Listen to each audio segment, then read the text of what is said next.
যখনই এরকম কোনো ছোটো ট্রিপে যাই গাড়িতে বসে এই বাইরের গ্রাম্য পরিবেশটাকে ভীষণ এনজয় করি, কারণ আমাদের ওখানে তো আর এরকম দেখা যায় না। তাই যখনই একটু দূরে কোথাও যাই, এই যে ক্ষেত গাছপালা এগুলো ভীষণ ভালো লাগে দেখতে। তবে অনেকটা লম্বা জার্নি ছিল, মাঝখানে একটু টানা ঘুম দিয়ে নিয়েছি, আর ঝমঝমিয়ে বৃষ্টি নেমেছিল, তাই বেশ ভালোও লাগছিল আবার একটু খারাপও লাগছিল, কারণ আমাদের আজকে যাওয়ার প্ল্যান ছিল বোলপুরে, কিন্তু এতটাই বৃষ্টি নেমেছিল আর একটা রাস্তা খুব খারাপও পেয়েছিলাম আমরা, তাই সোজা চলে এলাম তারাপীঠে।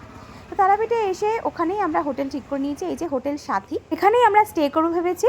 আর বাইরেটা হোটেলটা যতটাই সুন্দর, ভেতরের রুমটাও কিন্তু বেশ সুন্দর ছিল।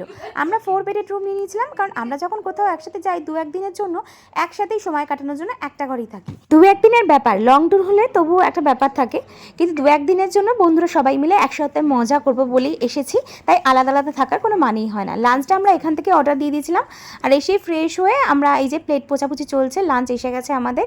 চিকেন কষা ছিল, ডাল, তার সাথে ঝুরি আলু ভাজা, আলু পোস্ত। উফ, এই 3-4টের সময় এত খিদের পেটে এই সমস্ত খাওয়ার ব্যাপারটাই আলাদা। আমাদের এই রুমটাতে একটা স্পেশাল ব্যাপার ছিল, যেটা সব জায়গায় ন্যাচারালি হয় না। একটা রুমে 4 বেডরুম হলেও একটাই টয়লেট হয়, কিন্তু এখানে ছিল 2টো ওয়াশরুম, তো সেক্ষেত্রে আমাদের খুব সুবিধাও হয়েছিল। আর এই যে পেটে প্রচণ্ড ছুঁচো দৌড়াচ্ছে, খিদে পেয়ে গেছে, তাই ফাটাফাট খাওয়ার দাওয়ারটা সারিয়ে নিলাম। আর খাওয়া দাওয়া সেরে বিকেলে কিন্তু একটু রেস্ট নিয়ে আবার বেরোবো, এটা তোমাদের সাথে শেয়ার করো, ভিডিওগুলো ফলো করো।